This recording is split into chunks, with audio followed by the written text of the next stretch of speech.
Hello,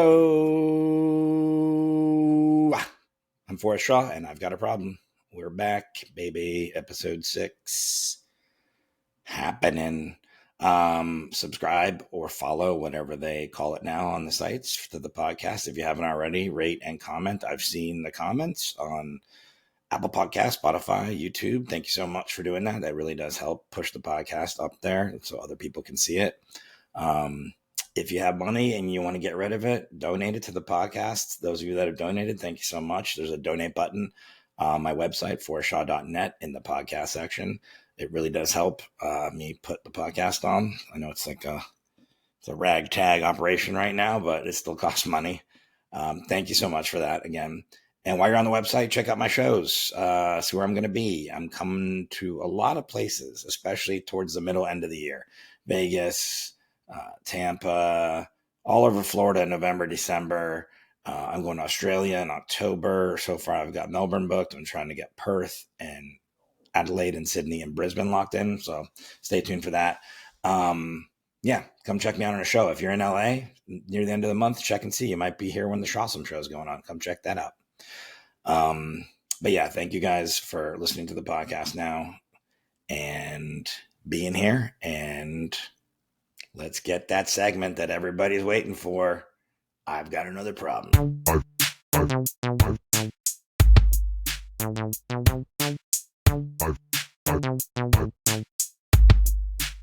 got another problem. Headphones.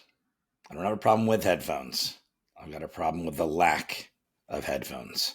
I do not know when it became okay for people to just full on be watching a movie in line at the bank with no headphones on.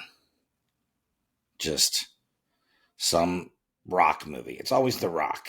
It's always somebody watching The Rock jump off a skyscraper with one leg or wrestle some sort of weird demon or one of the Fast and Furious movies. It's always The Rock, and they're pulling a full blast.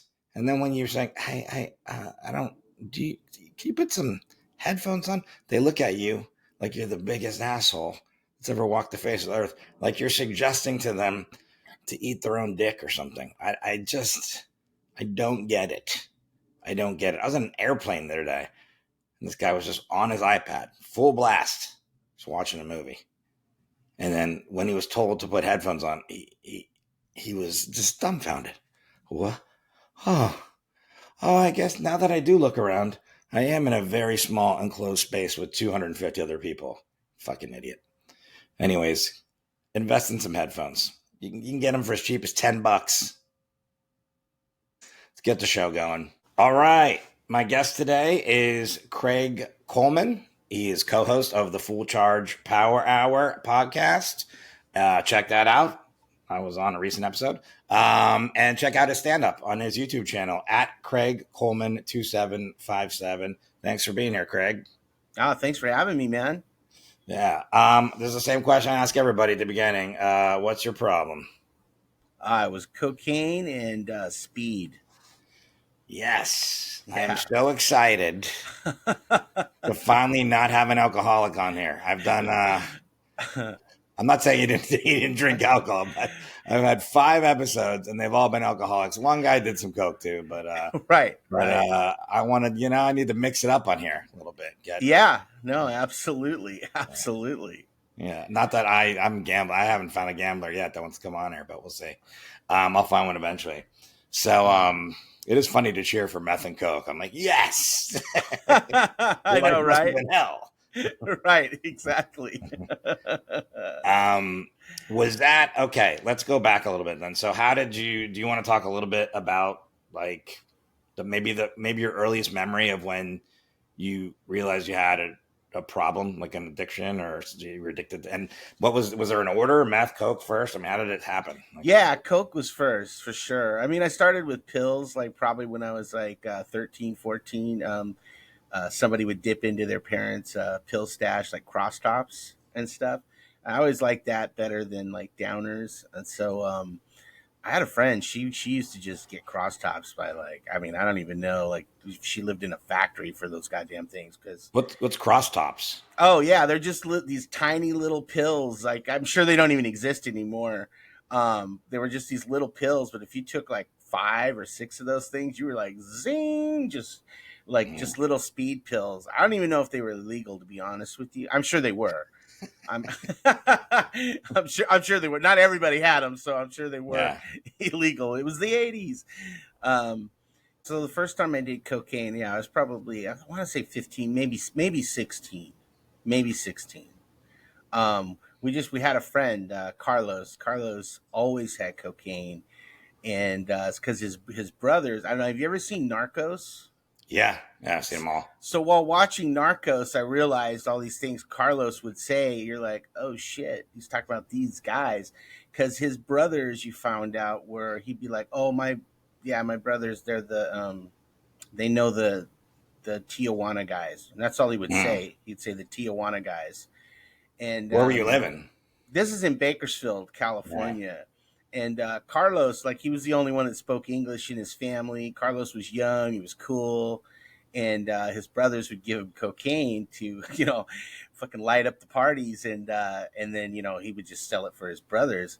And Mm. like, I'd been to his place before, and they just lived in this like regular ass apartment complex, way out in kind of sketchy part of town, and he would just go. You wouldn't even get to go into his apartment. He'd just be like, "Here, wait in here in the laundry room," and Yeah. he'd be like, "And don't look in the bags." And there's just these giant, hefty bags in this laundry room, and it smelled like weed, And you're like, "Is this weed?" And it's this laundry room's just full, and nobody used the laundry room because it was his brothers. That was their spot to hide shit, and so it But was by the way, known. don't look in the bag at a drug dealer's house. You might Yeah, as well say, "Hey, look in the bag." Like, a hundred what? percent, Yeah. a hundred Whatever. percent. Whatever you do, don't look in that bag. Anyways, I'm gonna go do something. You're like, ah, Yeah, but you okay. you got such a vibe that his brothers were some serious cats that you didn't want to look in the bag. You're like, I probably don't even Yeah. want to know what's in the bag. But then when the Carlos comes down to get you, he just opens one of the bags, which of course it's just full to the rim with weed, and he just Mm. grabs a handful and like, all right, let's go. And that's like that's Friday night, Yeah. and Yeah, and so it really gets like glamorized then, right? Because you're just like, oh this yeah. is fun. This is like, yeah, yeah, Oh yeah. Carlos was fun. You're like, oh, yeah, it's gonna be a good time tonight. And yeah, so that was the first time I did cocaine. They were just like, come on, try it. And so I did, of course. And it was amazing. yeah. Yeah, I'm not But gonna lie.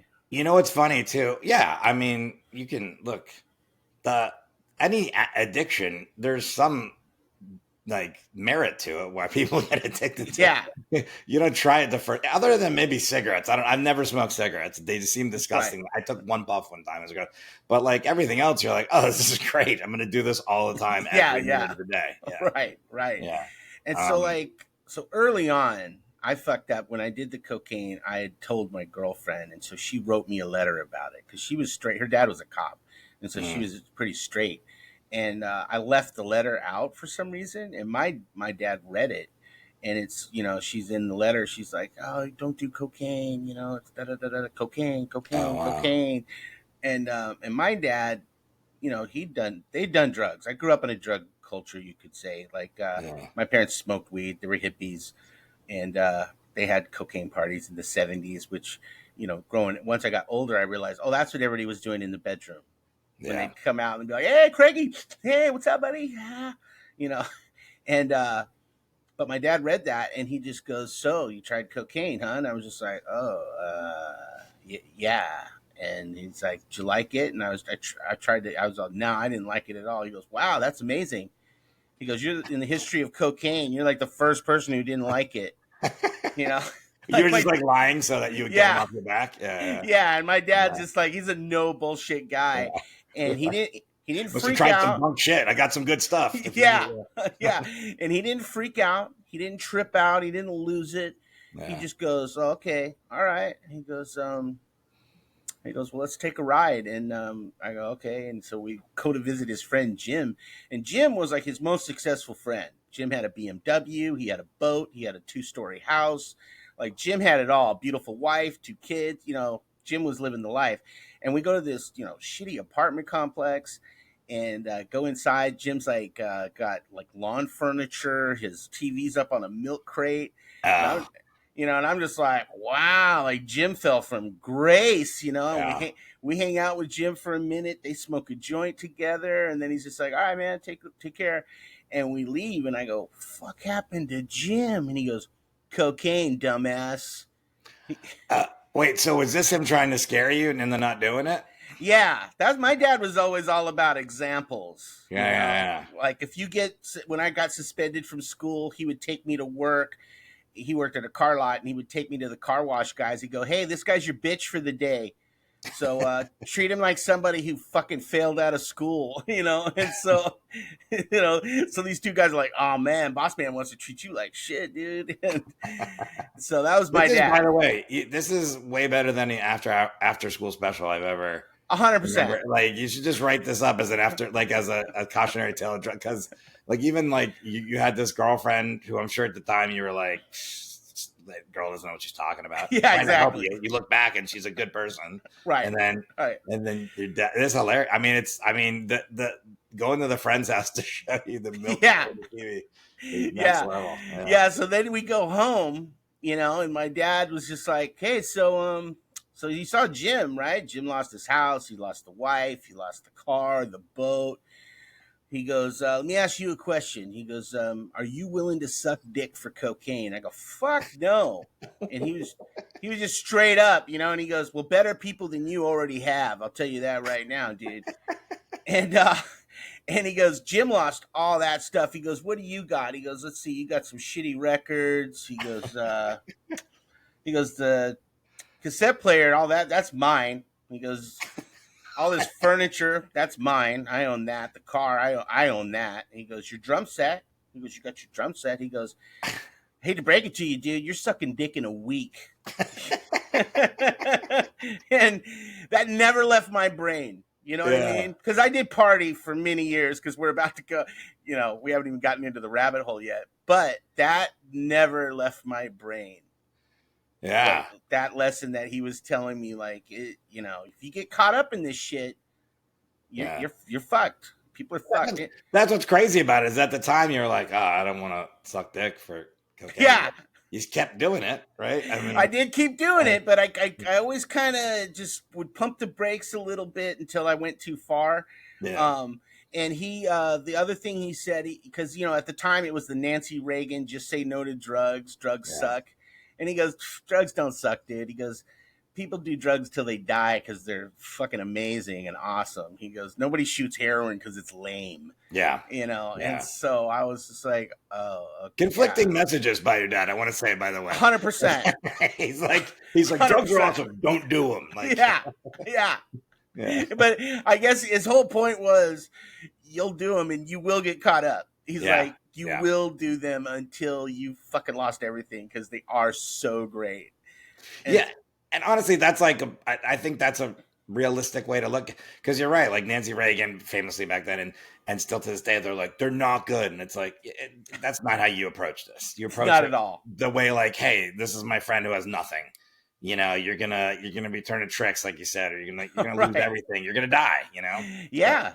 Yeah, you'll just start committing crime to get that stuff. Yeah. Absolutely. Wow. And then, so you kept doing coke, and then you did meth.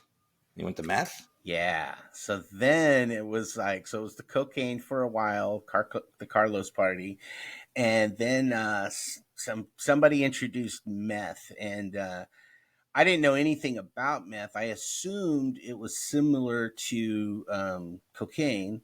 You do cocaine, you're up, and then you crash. And if you don't have any more, that's kind of it. You're just jittery and wishing you had more.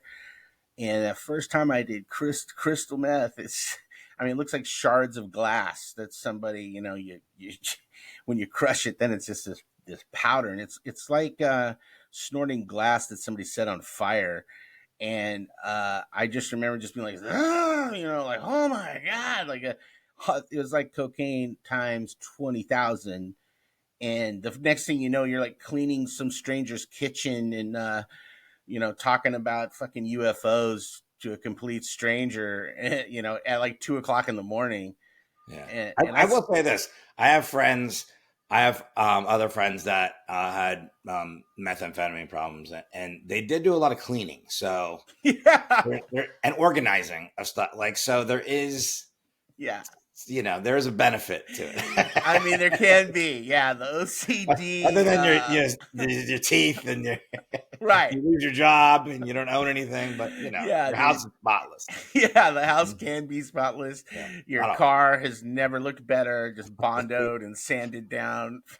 Yeah, Yeah, because but I remember, and by the way, I don't want to get you off track, but Breaking Bad, you've watched Breaking Bad, right? oh yeah, yeah, for Now, sure. I will say this. I've said this before on podcasts. I have done crystal meth before. I've done it more than once. I Hmm. never was addicted. I mean, I know what addiction is, and it was never a thing where I was like, I got to do this more. But I know what it feels like you just said this morning. I know what it feels like to be on it and stuff, but I don't know what it feels like to be addicted to it and do it like for extended periods of time, whatever. Right. Did you find that show like when they showed meth addicts on it? Did you find that like accurate? Like there's Huh. that one where they're digging the holes in the yard and the Yeah. house and the baby. Yeah. Yeah. Yeah, they're I not taken did. care of. Yeah, I did find it to be very accurate. Yeah.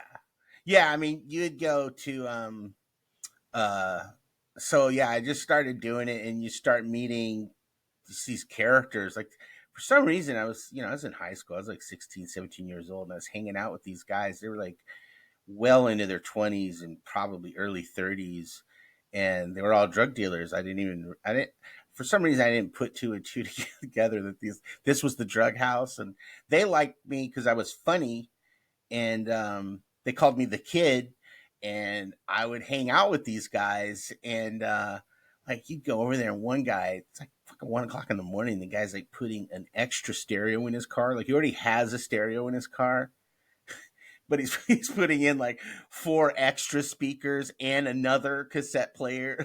like why? Like what are you doing, dude?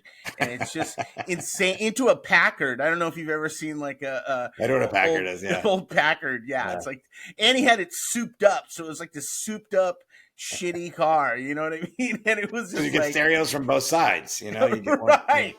Yeah, I forgot about that. I don't want to reference Breaking Bad more than I have to, but I forgot about the whole stereo thing in there too. That he bought that Yeah, giant stereo system and had all those people just come to his house when he was having like the those big PTSD and that. parties. Yeah, Yeah, yeah. yeah, yeah. What is that? Yeah, yeah, it's Music's insane awesome. because you're up for like 3 days. Like that first time I did it, like I couldn't sleep for 3 days. I was just like, and then one line, like I did one line and I'm Yeah, up for 3 days. Like cocaine never happened. Like 2 3 hours later, you're 100%. You're not on cocaine anymore. yeah, Not this shit. It was just like I was just like, oh my god, what's going on? I can't, just trying to sleep, and it's just like you couldn't. You know what I yeah. mean? You But I look liked back it. to now, surely, like if you were in your 20s and you were hanging out with some high school kids, that would be a problem. Like if you reverse it. Absolutely. Yeah, yeah, Yeah. Like yeah, when I thought about it, yeah. I was just like, what were they doing, dude? I'd be like, hey, kid, you got to go. Like, why are you letting this kid hang out? And they would do stuff like, hey, roll me a joint. I'd be like, I don't know how to roll joints. And just give me like a half a pound of weed. He'd be like, sit there and roll joints until you can roll a joint. So wait, let me back up. So Bakersfield, California, for those people that don't know, listening to this, is about like an hour and a half north of LA. Yeah. And through the mountains, there's a mountain range separating. Yeah. Up the grapevine. Yep. Yeah, the Grapevine. Yeah. My dog Arnie is famously from there. People that know my dog Arnie, he was off the streets of Bakersfield. But I know it seems like stereotypical. It's always like these small, because it's very kind of deserty, like arid there, Yeah. right? I mean, it's very Yeah. these smaller cities and towns. I mean, and it's probably a lot bigger than it was when you're growing up now. But like it seems to me like that's like. And maybe I'm wrong. Maybe I'm sure there's meth everywhere. I know there. Yeah, but yeah. you're not wrong. There's a desert community thing that goes with it. So Yeah. there's a guy, Ross. His name's Ross Robertson. He did the first Corn record, which I grew up with those guys too. Corn. They're from Bakersfield. They're from Bakersfield. Oh, okay. Yeah. Cool. So that's if that sound gives you any indication. That's Bakersfield. And he recorded their first album, and I forget where he's from, but he's also from some desert place. And he goes, "Oh, you're Bakersfield?" And I go, "Yeah." And he goes, "Desert communities, huh?" He goes, I know what's up. And I go, "Yeah, dude." And like anytime he'd see me, he would just be like, "What's up, buddy? High desert," or just like he would just always make a desert reference. And Yeah, it's just yeah. like, yeah, there's just something to that that breeds meth. Also, there's a large trucking center there in Bakersfield. Oh, And yeah. and somebody told me there's a trucking hub, and it's just a great place to ship the meth out across the country. Now, truckers, I always thought were doing like the worst kind of meth too, right? Yeah, they're With, doing like bathtub crank. Yeah, yeah, it's that job just seems rough. Trucking like that. 100%. Yeah. But this is, correct me if I'm wrong too, because I've driven up that I-5 corridor so much to go to San Francisco and Sacramento and whatever. But like I saw there's all these like random Indian food restaurants along the highway, and then I read something recently that I guess there's a lot of truck drivers that are Indian, that's Asia Indian. Oh, And so, because have you ever seen those? Like they look kind of like they're just crummy standalone restaurants. yeah, Somebody yeah, told me those are like the best Indian food though ever, because it's like the whole legion of these truckers, these Asian Indian truckers, um, this is the place they want to go to eat. So I'm still afraid to try one though, because it'll literally just be a standalone and then like off yeah. one exit, and there's nothing else there, and you're like, I don't know if Right, this is right, safe. right, Yeah. right. Yeah, no, there's a large Indian population in Bakersfield. Oh, they're okay. Yeah. And so the In the trucking thing's a big thing there too. Yeah. And Yeah, yeah, because I don't imagine, maybe Alaska, because Alaska's like a desert kind of, but in the snow, maybe there's a meth problem there, but it does seem well, deserty for sure. I mean, we'll Yeah. get to it, but that's where I went to get off of drugs. Oh. Alaska. That's where my dad lived. My real dad. Oh, okay. So the dad, the suck a dick dad. That's my stepdad. He raised me, so he's my. I just call him my dad. Yeah, your Yeah, dad. he's my dad. And did Um, he find out you're doing meth? no, he didn't, because I was more casual about it. But I would, I think he had ideas about me, because I would just do shit, and he would just look at me like, oh, all right, and he thought I was fine, to be honest with you. And Yeah. I usually stayed away or came home late when I was too too messed up on a Yeah. runner, like a 3-4 day runner. I would just kind of stay away from the house. Yeah. Yeah. And you feel like shit, huh? Like just that, like Yeah, you just start to hallucinate. By day 2 or 3, you're hearing voices that aren't there. You're seeing things that just aren't happening.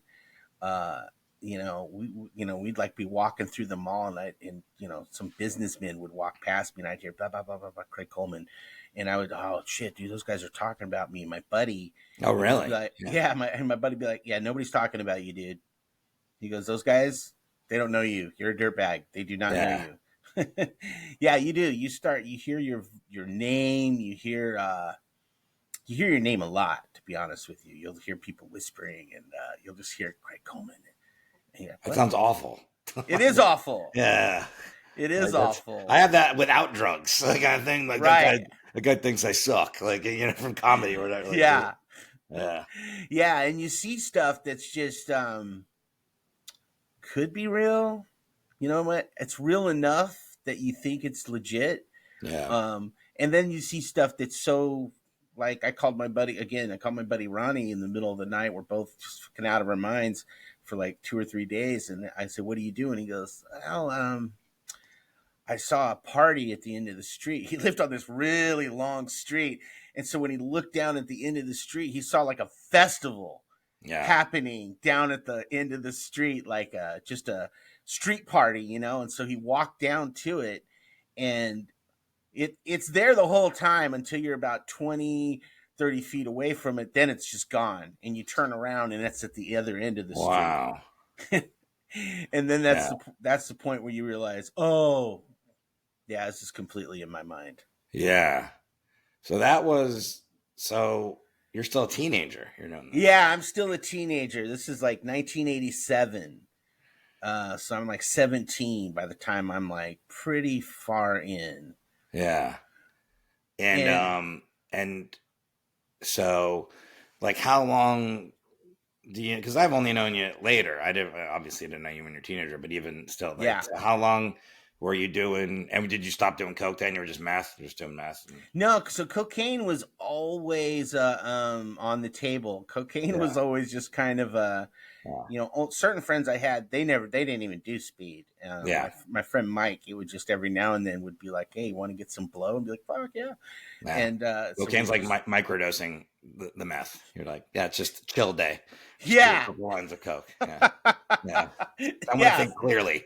I want to hear my name being repeated constantly today. So yeah, yeah. dude. So we would just randomly do coke or crack. There's my friend Chad, R.I.P. Chad. He he was a crack fiend. And so if you were hanging out with Chad and he'd be like, "Hey, you want to get some rocks?" It's like it's a night of smoking rock. And crack Mm. was something I could do and walk away from no problem. Um, you Really? know, yeah, I had like because I see my friends go down the rabbit hole of crack. Like they would Yeah. rob crack dealers and just like crazy shit because you would drive up to these areas of town where they would sell it and they would just shove their hands in your window of your car. It's almost like five competitors wanting you to buy their crack. Yeah. And the deal is you one guy would just hit the hands and the crack just kind of flies out of their hands and into the car and you just punch it and take off. Well, this is interesting because I just told you, a few minutes ago, I said I've done crystal meth before, I've done cocaine before, I've never crack, I've never tried crack, Mm-hmm. but I didn't have I had times where I definitely abused drugs, I would say, but Sure. nothing that where it was managing, taking over my life. I would say, like Yeah. again, like with gambling, is I've never had anything close to that. Like there were that sensation, that feeling that it was uncontrollable for me, and that Yeah. I just couldn't control like I would act on those urges no matter what, and just spiral out of control. Um, but that's just my brain thought that too. I was like, yeah, if you're meth, coke, then crack. But it is interesting that's how our brains work. Where like there's certain things that for whatever reason with addicts, it's like, no, mine is alcohol or mine is, I mean, shopping. I have a friend that wants to come on the podcast, and it's like the act of spending money Oh, and sure. buying things is addiction. So Sure. yeah, but Yeah. it is, I would have just lumped that all together, and you're like, nah, crack. I was fine with crack, casual user, but yeah, it's Yeah. interesting. For some reason, I could casually smoke crack. Like Yeah. most people I knew couldn't.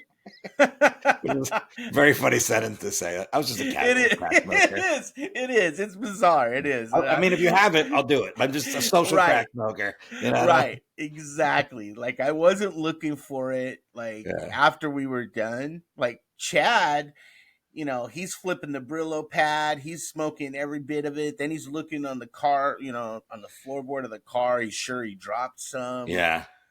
Yeah, like Chad Oh, was yeah. insane. Chad smoked up his entire college fund in like a summer because Wow. his dad gave him access to it. Yeah. I'm sure I've told this somewhere before, but I was with the first guest I had on this podcast, Al Jackson. He's sober now. He used to drink a lot, among other things, but Mm-hmm. we talked about it on the podcast. But we did a road trip one time through all the way up to Georgia from Florida. We did gigs all the way up Florida, and we ended up in this real small town in Georgia, some country club that he was, Mm-hmm. that he was performing at. And we were in a county where we had weed and we wanted to smoke it, but they didn't have any head shops. Like it was so illegal that you weren't allowed to sell that. But we were at a Right. gas station and they had basically it was a crack pipe. It was a little clear Pizzo. glass cylinder Yeah. with a rose in it Yeah. and two Yeah. pieces of tinfoil on the end. And so when we asked the guys, like, do you guys sell pipes for weed? And he goes, no, but we have gift for lady. That's what he kept saying. Like, He knew and exactly what they were that allowed thing to was put those for. next to the register, displayed 20 crack pipes with a rose Yeah. in it.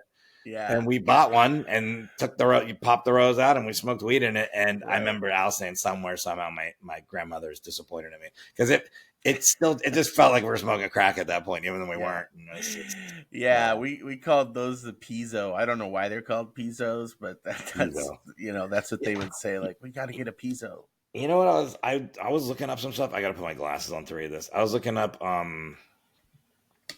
uh what do you call it? What is this thing? You can still see me, right? Yeah. I was looking up hold on. There we go. All right, you can still see me now, right? Yep.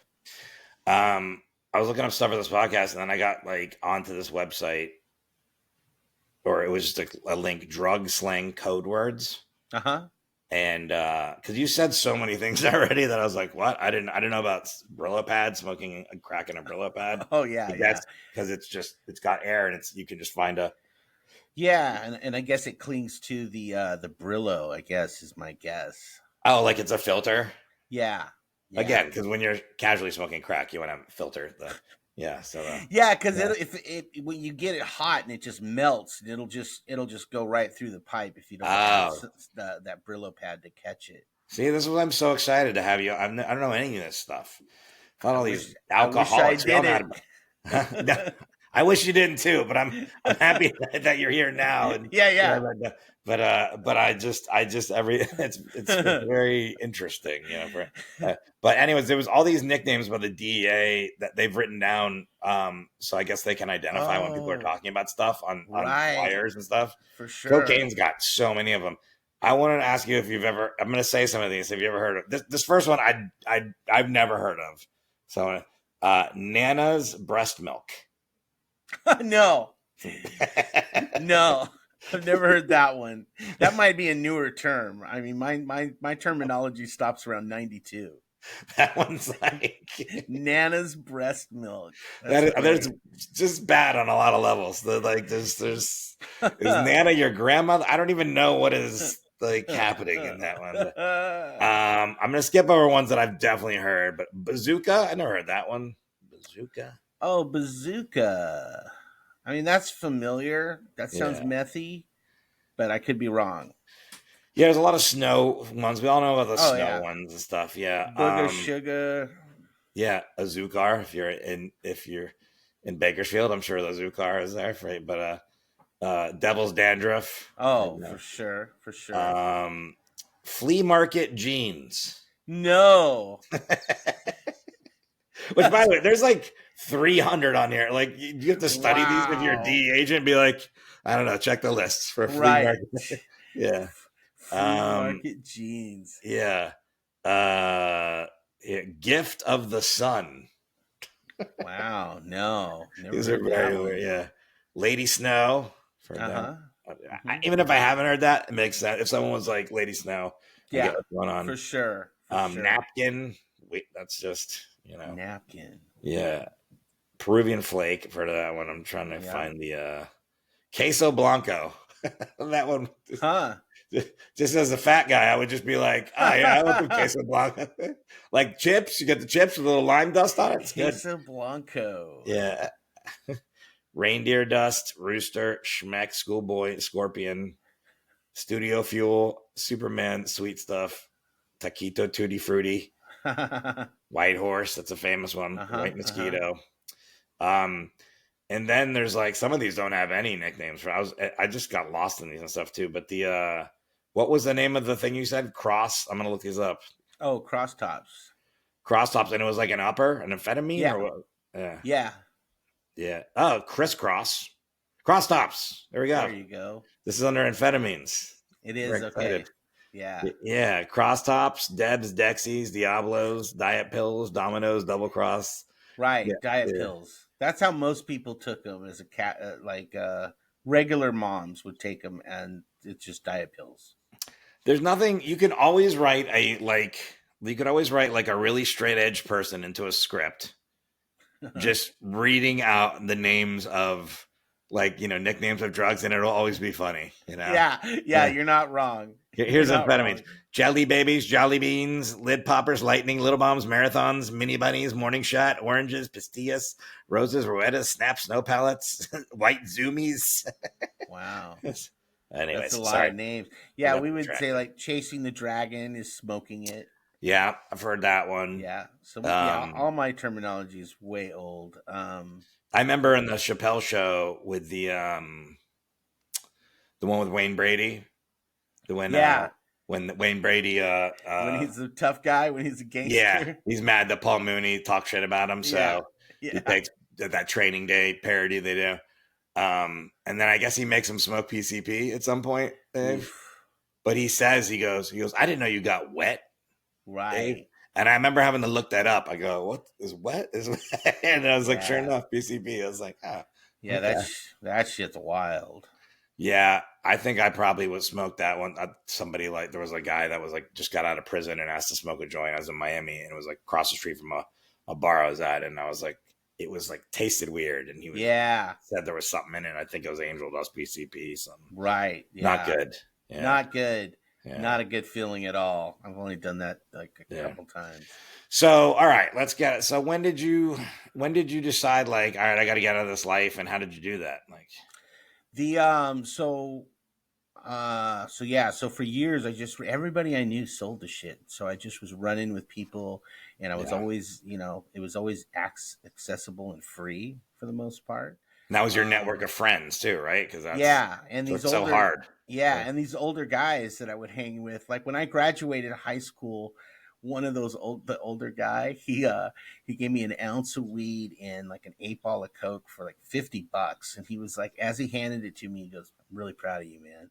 And Jesus, yeah, I never forgot that, and how yeah, sad that is that your drug dealer is telling yeah, you like how proud he is that you actually made it through high school. Um, yeah. and then As he's handing you, yeah, as he's handing you a bunch of yeah. drugs. Don't know how you did it. I mean, I was actively working against you, not on purpose, but I was. Right, Like, right, yeah, but trying to destroy you at the same time.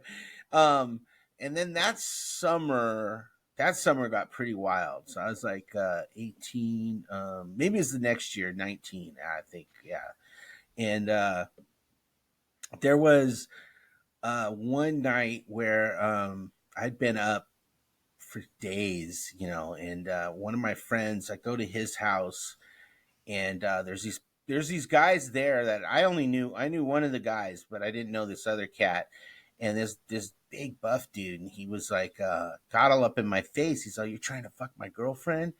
And this is just in the parking lot. Like I just pulled up, and I'm all, "What? I don't know what you're talking about," because that just wasn't even my vibe. And he kept getting in my face, but luckily my friend Kevin was with him, and Kevin's this badass dude, and he's just like, "Nah, you look, leave Craig. You ain't touching Craig. I ain't letting that happen." And so they left. So then when I go into the apartment, there's this woman there, and she got her drugs, and she was headed out the door. And then my buddy goes, "Hey, I need to load up your car. We need to get all our shit out of the house." I was just like, "Why? Like, what's going on?" He goes, "That guy's gonna come back and rob us." And so we loaded up my car with guns and drugs, like probably 2 pounds of meth and a mm, bunch of weed and guns and scales. I mean, it's 25 years. You get tail light out, yeah, you're going to prison for 25 years. They don't care whose shit it is. And we only drove it, I don't know, a mile yeah. away, took the back streets, go to our friend's house, and then we just party there all night. Well, right down the street from where we were, like at the end of the block, was this Wendy's, right? And so at that Wendy's was the girl who was buying the dope. She was the manager at that Wendy's, and she had set up with that guy in the parking lot this deal where they were going to do a fake robbery, where he was going to come and rob the Wendy's at closing, and but it was all pre-set up, like maybe he'd punch her or something, and A fake robbery, like, so there's an inside job kind of thing. Like they're gonna, yeah, yeah, yeah, exactly. mm, Exactly. And so it went south because he wanted her dope. He knew she yeah, had bought dope earlier from my buddy. And By the she's way, just this is the worst advertisement for Bakersfield, California. This podcast, I've ever, it's just like, it's a wild place. Yeah, yeah, it's a wild yeah, place, dude. Yeah, yeah. for sure, for sure. And so he shoots her because she's just like, I ain't giving you my shit. So he kills her. Jesus. And Yeah. and that all happens, like I said, we're partying like half a block away. And that all just happened just up the street. Oh, And I was just like, when I found all this out, I was just like, oh, this is too much, man. Because that summer was just kind yeah, of like that. There was just guns and drugs, and I'm not a gangster at all. yeah, And neither were most of my buddies, but just when you're in that world, you just kind yeah. of, that's what happens. And it's ramping up, and then you add to that everything like people like the paranoia, like that you described, is Yeah. insane. So guns with that kind of paranoia is Yeah. death. Yeah. I mean, you're gonna die. You're just gonna die because Yes. see, you That's, hearing people's voice. Yeah, yeah, yeah. I was like, oh, yeah, this ends one way. You end up in prison or dead. Yeah. It's never good. It's not yeah. going to end well. And so I just called my dad who, lived in Alaska. It's like an hour behind our time. So I'm like at, from 4 o'clock in the morning, I'm just waiting for a normal time to call him. Oh, And so and like, you're like high still. You're fresh off work. oh, Yeah, just out of my mind. Yeah, yeah, like I'd been up for like I think 4 days, 5 days. yeah. The hallucinations are strong. I'm hearing the voices, and I'm in my bedroom, and I call him at like 7:59, and I'm just like, "Hey, hey, Dad, how you doing?" And he's just like, "Good. How you doing?" Why? Like weird that you would call me this early in the morning. And Yeah. I was just like, "Hey, could I just come up for the summer?" And he's like, "Sure. When do you want to come up?" I go, "In the next 2 weeks." And he's like, "Yeah, buddy." And so he flew me up, and I I didn't know anybody there. So that Yeah. was my best way to just stay Yeah. sober. And so I just hung out there until winter. And then I came back to Bakersfield, and right And it was good away. when you were in Alaska. It was good because that's the big thing. You didn't have any of the relationships, Right. like any new friends you made that could be wholesome and didn't have to be like a drug friend. But yeah, that's good. Yeah, Yeah, like at that time in Alaska, like you had to know a Hell's Angel to get speed, yeah. period. Like you're And did normal. you think about trying to do anything like that when you were there? No, No. no, I just was on weed therapy. I just was Yeah. like smoking their killer weed and just hanging low. Yeah. And that's all I did. And yeah, I didn't really hang with anybody. I didn't even want to meet people. And but as soon as I came back to Bakersfield, I just fucking like I want to say land on a Wednesday, and by Friday you're just like, yeah, man. Anyway, yeah, Yeah. Alaska, and Surprised it took you that long. yeah, Yeah. Because yeah, it's the same. Yeah. And I mean, again, it's all addictions. You can relate and stuff. But I have friends that I gambled with. I have no other relationship to them than other than I gambled with them. right, And I'd be on this huge stretch where I hadn't gambled, whatever, and I'd reconnect with them. But I knew that if I reconnected with them, what was going to happen? right. But I would tell myself later on, like, oh, that person made me do that. But in reality, it's like you insert yourself, and that's it. Yeah, You're just like, yeah, oh, I want that to happen because you're not, it's the addiction. right. So, it's so powerful. Yeah. Yeah. Yeah. So then that summer again, I just went back to Alaska and I stayed there for 7 years, and Oh, really? Yeah. I just was like, I'm not going back, and I didn't, and I just cut people out of my life, Yeah. literally just. I never talked to him again until I saw him on Facebook, like until that was invented in like 2000 and whatever. Or That's scary. Then they try to, and they're still trying. Yeah, because it's you spend so much time with these people right. that you're lured into thinking like this is a really good friend of mine. And Yeah, it's like, really? I mean, do you really know anything about this person? Are they, yeah, when push comes to shove, are they going to come help you, or are they, like, right. but so that you have that emotional plus that physical connect that, it's and I'm sure it's even because with gambling again, it's not, there is a physical part of it. You're releasing the dopamine. You still have this urge and stuff, but Mm-hmm.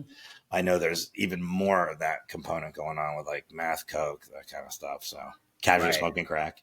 Right. But Right. yeah. And so you never went back to Bakersfield after that? Yeah, well, yeah, but by the time I did, I was married and Yeah. I had moved on. Like, a lot of my friends hadn't. Like, I remember when we first came back to Bakersfield, we're driving down the street, hot summer day, just like 110 degrees, and my wife goes, "Oh my god, look at that fucking guy!" And there's this guy, he's he's running down the street on the sidewalk, and he's Yeah. like just wearing shorts, like cut off jeans, his Yeah. crazy hair. And I roll the window down. I'm all, Freddie, and she's just like, "Oh my god!" She's like, "You know that guy?" I'm like, "Dude, he's like one of the best dudes ever." Yeah. And I go, "I'm going to my mom's," and he just kept running. And she goes, "You're not gonna like give him a ride?" I'm all, "Nah, he'll be there in a second. He's gonna be there faster than we are." and he came up Crazy. and he's just like, "Hey, what?" And I told my wife, I said, she goes, "What is he doing out here?" I go, "He's probably looking for a job, dropping off resumes." And she's like, "He's not even wearing clothes." And I go, "Yeah, I'm just telling you, that's his routine. I know what he's doing." And sure as Yeah. shit, he was just like, "Hey, dude." I go, "What are you doing?" He's like, "Oh, I was out dropping off some resumes." Like, Yeah, it's what's great. It's like, I mean, comedians, we've traveled like all over the country. You've traveled just even before like doing comedy. It's like, I think people that just spend their whole lives in cities like don't realize what's going on in the rest of the world, right, because even right, if you're not in those, and I've been to Bakersfield a bunch of times. I've done comedy there. I got my dog there. I've driven. I mean, yeah, um, but and even if you're not stopping those cities, you're driving through them. So right, and you see the world more. To whereas I don't think people realize that shit's happening. Where they're like, what's like yeah, I'm from Florida. I've driven all over Florida, and there's things I've seen just randomly in Florida. I mean, obviously it's such a stereotype of Florida, but it's like it sure, comes from a place of sure. truth. So yeah. Yeah, you're not wrong. Like when I lived in Soldotna, Alaska, like, nah. Oh yeah. If Freddie would have been running down the street like that, the police would have been like, "Woo, hey, what's up, buddy?" Like they already know your name. You know what I mean? Yeah. They already know your trouble. Like I was in that place in Alaska. It was a small town. I can't even tell you how many people lived there. Maybe 3,000 people. I mean, it was tiny. Yeah. And there were people. They were like, "Hey, you're California Craig, huh?" And I'm like, "What?" Like, Yeah. I don't know you. Like, how do you know? Of course, you're the new guy. Yeah, everybody Yeah. knows who you And my dad lives in Enterprise, Alabama, are. which again, there's a military base there, but it's small. And I visited him last year. I was driving to Florida doing gigs, and I pulled in. I had California plates on my rental car, and I was Oh, eating lunch at a barbecue place, and a guy literally came in like out of a movie, and he just goes, "Who's got the California plates?" And like it was like a thing in the town. Like, what's going? I was like, right. "Oh, it's a rental." Looks like trouble. Yeah. It was just like so, and that's a bigger town than 3,000. It's not that big, Right. but the what do you call it? I was like, oh, so did you meet your wife in Alaska? Is that Yeah. yeah?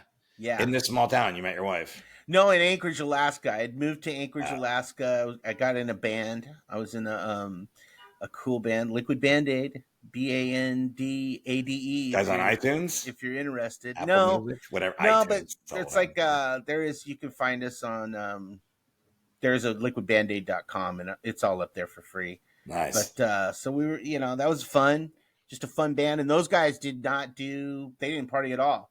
They were Yeah. two sober guys. Like I smoked weed, but Yeah. I was like, wow, I'm in like probably the most boring band of all time. That's where you Part needed to be, though. You couldn't Yeah, be but in there. that's exactly the kind of band I needed to be Yeah. in, right? Yeah, so I was So, like, sober punk rock band. so you didn't ever do any 12-step stuff, or No, I didn't have to. yeah, Even though I did do, I would do again casual cocaine like every now and then. yeah, I yeah, talk about it on stage, but yeah. But I here's the thing, because I like to talk. I get all these different stories, viewpoints, and like just to people, because I'm hoping people listen to this podcast that are looking to try and get help. I know some people yeah, might be sober, some people are trying to figure stuff out, but I always want people to know like there is no one route. You know, some people are Right. very strict about it, and I've done 6 episodes. This is the 6th episode. I famously have a clip where everybody was yelling at each other on it because it was about whether if you smoke weed you're sober or not. And like some people were very strict. The true definition is you wouldn't be sober. And then my point of view on that, and my guest JF Harris' point of view was like, yo, whatever works, man. Like, because it's Right. about making your life manageable. It's whether you're happy as a person. Like, it's if you get to this place, and it seems like, you know, there's I just want people to know that there's no one route to do this. Like, you don't have to do this or that. You got to do whatever you want. And you at least had that wherewithal. Like, you knew, like, I got to get away from these people.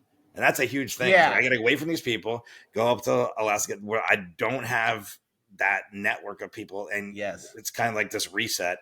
And I'm going to be in a band where everyone's straight edge because I got like, Right. that's better for me, you know? Right. And like, weed helped you do that. Like, you smoked weed. And there are, I'm sure, people that have problems with weed and smoking it, and it affects their life.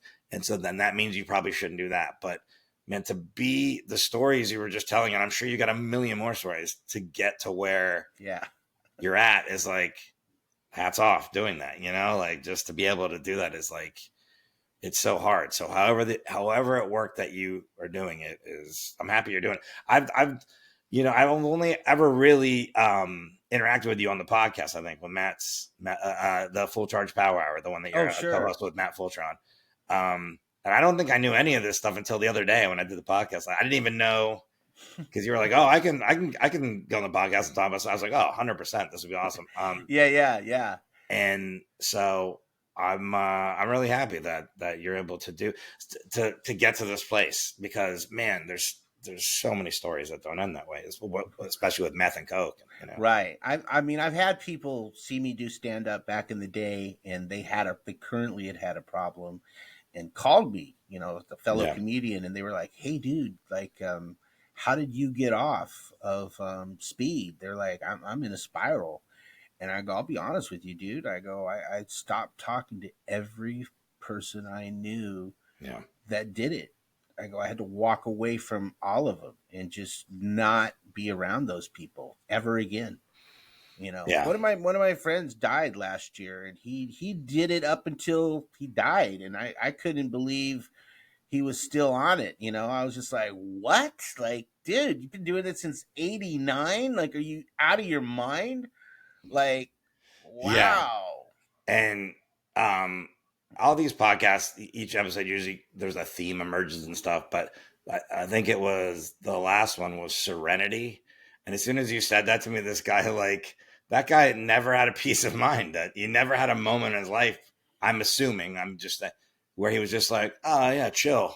Had a nice chill day on a Sunday where I just sat in a hammock and just let life kind of go by and emptied my mind out. Like, right. It's brutal. It's no way to live. It's not. Yeah, dude, it's not. And I couldn't even imagine doing any of that shit now. Mushrooms, sure. Casual, I'll do mushrooms every now and then. It's the only vacation I can afford. But weed. I stopped drinking like 5-6 years ago. Quit smoking cigarettes. So I'm just down to coffee and weed, and coffee's next. Yeah. Oh, and you got rid of you stopped drinking, you said. How many years ago? Yeah, about 5 years ago, 6 years ago. Yeah. That's the way to do it too. You can't tackle everything at once. Like, it's no. Yeah. I have a friend, and he stopped drinking, and he was still smoking, and now he's not smoking, but he was smoking. And his wife would get on him and be like, "When are you gonna stop smoking?" He's like, "I just fucking quit drinking." Right. Like, just, right. We do everything at once. It's like, if you know somebody that's trying to quit multiple things, give them a break. Yeah, and you're doing you did the right order. You did the right order where you're like, I'm gonna take meth and coke out first. Right. Then we'll get to the alcohol. Right. Yeah. Then we'll get to the other stuff. You got to chip away at it, dude. Yeah, you got to chip away. And what's a moment like the best moment in your life since you became like sober, since you stopped doing meth and coke? Like, was something that you like were like, yeah, that wouldn't have happened if I hadn't done that, and you had that gratitude, you know? Okay. Oh, the band. Being in that band, I would have never been in that band. I would have never done stand up. Yeah. Well, I did do stand up when I was on speed, but it's just like, hey, man, and just insane person talking on a microphone. But yeah, the band would have never happened because I would have never went to Alaska Yeah. and chilled out enough to like work with other people and just been in this really cool band in a cool scene of Nice. Yeah. interesting people that I never really hung out Don't let your wife listen to this podcast. You would want her to be the answer, I think. But with. yeah, Yeah. I met my wife. It's like, nah, this is the band. I think. Yeah, she knows that she was always just like, God damn, dude. She goes, I would have never talked to you if I would have known all that Yeah. shit. Oh, so she's on the list too. Okay, good. All right. Yeah. I Yeah. mean, she had her day, but nothing, no methy. She's not, never Yeah. smoked crack. Yeah.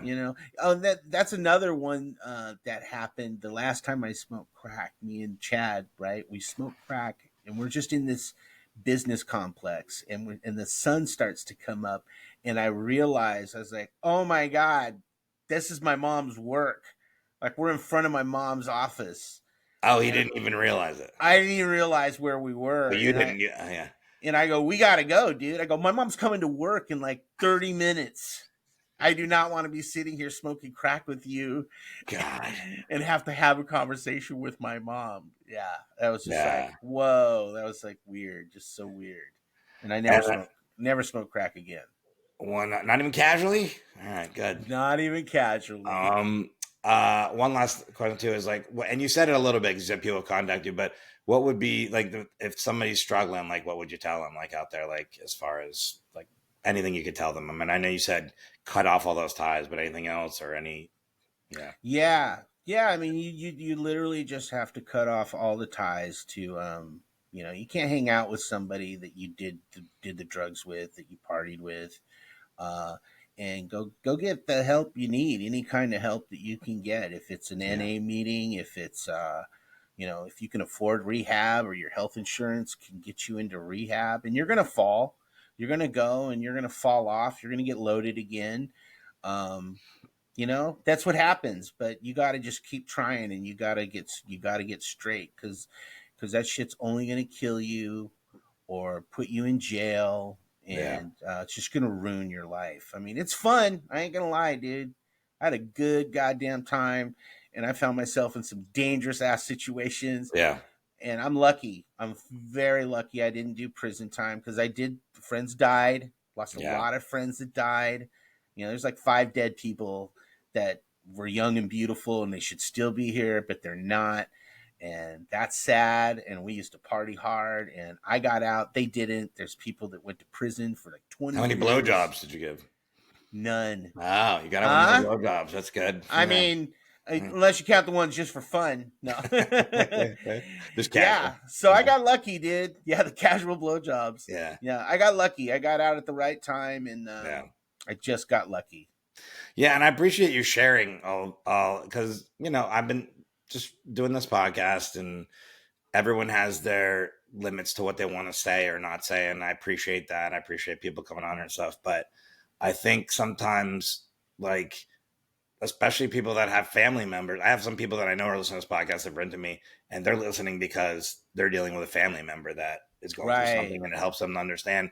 And you hear the stuff that's going on, you realize just like the I mean, you said it from the beginning, like your dad said, oh, it's fun, but it's the worst.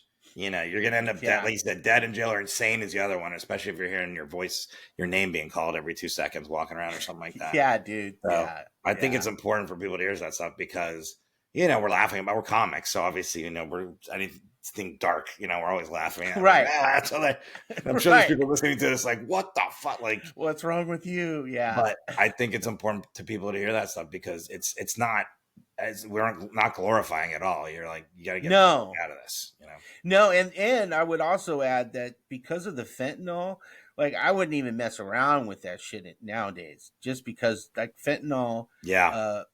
That killed my friend's nephew. Him and his buddy, both popped an oxy, and My buddy's nephew, he just dropped dead, and his buddy Oh, did he it. knew he was doing it. It wasn't like it was laced. Well, they didn't know it was laced, but Oh, it was okay. Got it. Yeah. that's the thing. That's the thing I try to tell my kid. I'm like, yeah, look, these drug dealers, they're not scientists, and they're just putting shit in there to make their dope, Yeah. fluffier. You're not giving or him the whatever. same speech, your kid, or you? No. What I did is I would take them downtown. I work at Union Station a lot, and I'd be like, "Oh, look at that! That's what heroin looks like," or like, "Oh, that dude's on meth," And these are people with like no shoes and black feet, and just like Yeah. stained up, and That's. I think that's effective it because is. It because works. movies glorify. It's like They do. even though I like those movies and watching them, Hundred like percent. even I was watching White Lotus last night. Spoiler alert for episode 7 of season 3. And there's a scene where the characters and they go off on a rail. Like the one guy was sober and he goes off the rails, and they're in Bangkok. And there's this scene where they're just doing blow with all these like Thai prostitutes. Looks like a good time, but that's not that's not the reality of of what's going to happen to. And even that's not even the reality for those people, because that they'll eventually devolve, no matter how rich you are or famous or whatever. It's right. like you've heard the stories a million times. I mean, Matthew Perry is like one of the sad stories. Yeah, for sure, dude. Yeah, especially if you got an endless pile of money. Woo! Not good. My God, that's the scariest to be addicted to something and have an endless pile of money. Yeah. Well, that's a good thing about gambling. You don't have an endless pile of money for too long. All gone. Craig Coleman is co-host of the Full Charge Power Hour podcast. Check that out. I think it's my episode's out at the same time. Like I just did it with you and Matt, and right. A bunch of yacht rock, vastly different topics we were talking about. Yes, but related. There's a lot of drugs in yacht rock. So there is. It's cocaine related. Yeah, cocaine adjacent. Yeah, and check out Craig's stand-up on his YouTube channel at Craig Coleman 2757. Dude, thanks for being here and being so like open and yeah, that was awesome. Thanks. Oh yeah, thanks for having me, man. That was a blast. That was great. Thanks again to my guest Craig Coleman.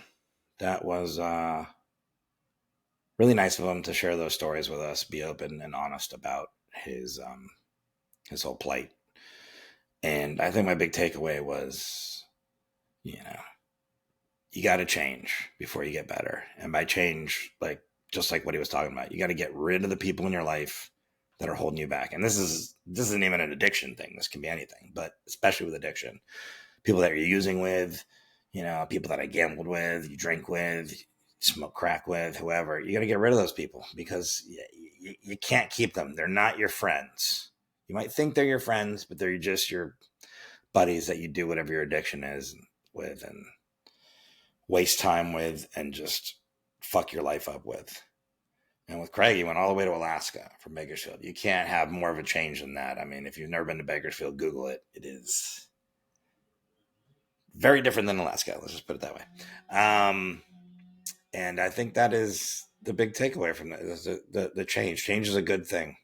People are always resistant to change, but I always believe change is a good thing because you got to change. You can't keep doing the same shit you're doing. You can't, just say, okay, I'm going to do everything I'm doing the same way, but that I was doing when I was using or gambling or whatever, except I just won't do that.